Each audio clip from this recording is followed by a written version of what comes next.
Yusek yung nagsabi niyan? Totoong Yes, Yusek? si Yusek Hope Libiran ng Naku, DBM. where did you learn your budgeting, ma'am? Yung Ngayon pa lang, yung mga nagsasabi na draft lang yung na-receive ko, sorry, na-receive ko yan, ipakita ko yung email na na-receive ko. At saka pirmado yan, hindi yan draft report. Alam mo, nakakailang GAA ako na dinaanan ko, never ako nakakita ng BICAM report na may mga blanco. Sabi ko, kahit naman siguro sa bahay, yung anak mo, utusan mo bilhin ng asukal, ito yung batit mo, blanco.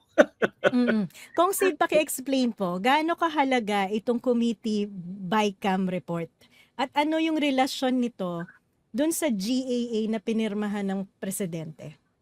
Actually, yung BICAM report, dahil iba yung version ng House, iba yung version ng Senate, kailangan i-reconcile mo yan.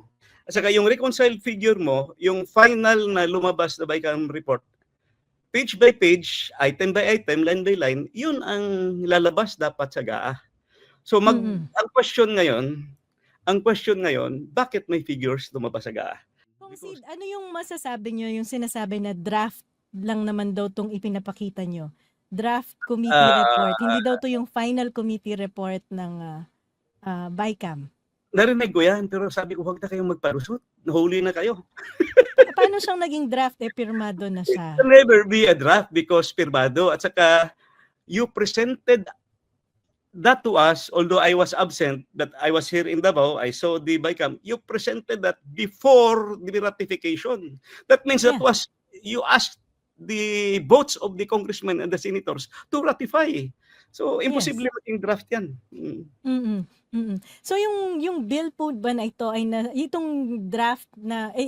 itong committee report na to ay na-circulate sa mga congressman at senador bago nagbotohan? Ano po yung date ng email sa inyo? Napansin nyo? First meeting nila, gi-assign sa chairman and ng House at ng Senate, which usually is the practice. Pero during sa time namin, nagmi-meeting kami yung House panel, nagmi-meeting ako sa aking BICAM members.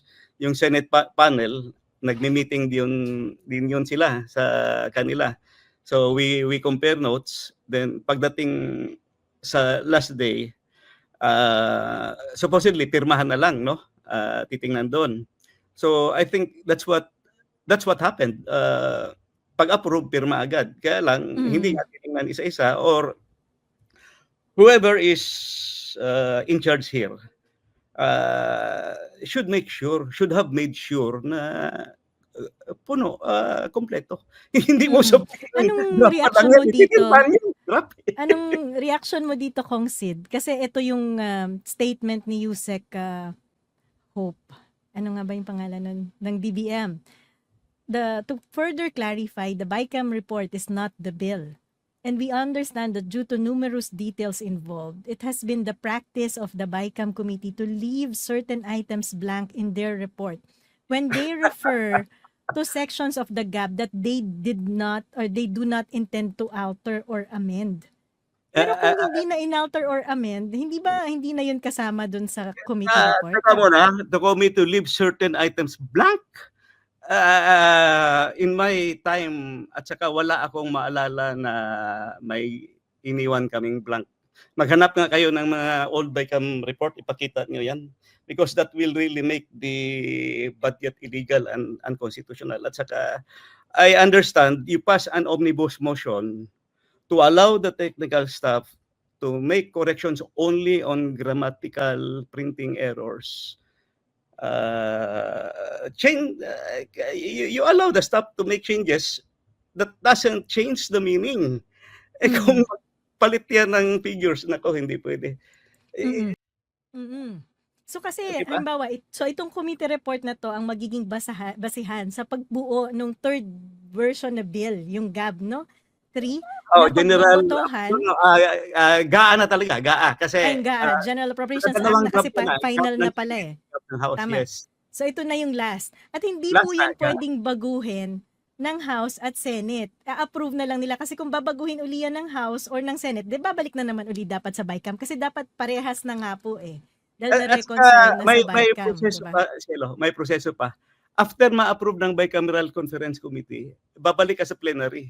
Papa-ratify Mm. mo sa both houses. So, i-approve ng House, i-approve sa Senate, yung Bicameral Conference Committee Correct. report.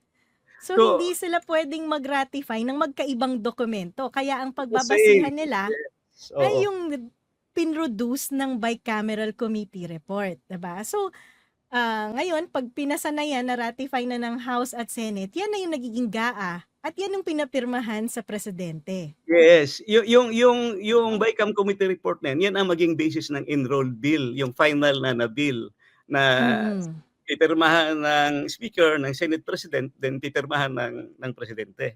correct. So, uh, it's very, very highly questionable kung bakit nagkaroon ng blanco at bakit nagkapirmahan ng blanco. At saka kung Mm, bakit na-ratify ang blanco. At kung paano mm, nagkaroon ng figures doon sa GAA na meron namang blanco doon sa, so somewhere, somehow, in between the BICAM at saka before the signing, may nag-fill up. So, yun yung malaking tanong. Oh, yeah, whoever filled this up has no legislative authority already kasi tapos na yung budget, eh. Correct, oo. At So, kailangan that's na-finalize yung lahat ng item na yun sa BICAM. Kasi hindi mo puwedeng dagdagan, hindi mo puwedeng baguhin yung pinroduce ng BICAM kasi nga nire-reconcile na niya yung differences between the House and the Senate. saka first time in history nangyari ito na iniwan na may bakante, na may blanco. Mm, Wala mm, akong mm. maalala talaga.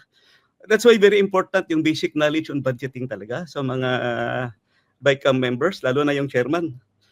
Oo, na alam nila yung basic policies. Yung number one, yung constitutionality. Number one, yung education. Dapat man lang Mm. na-check, no? Na may na-check man lang. Second, number two, leave no blanks. Paano yun? Yes, yes. At saka nung araw, Shelo, hindi ka magkamali eh. Kasi inabutan ko at during my time, ganitong ginagawa namin. Yung House version, meron kaming summary. Yung Senate Mm, version, hinihingi namin. So, ako as mm, head of the Bicameral Conference Committee, gagawa kami ng matrix. Ito ang House, ito ang Senate. Then what's the difference? Then one by one, let us reconcile the difference.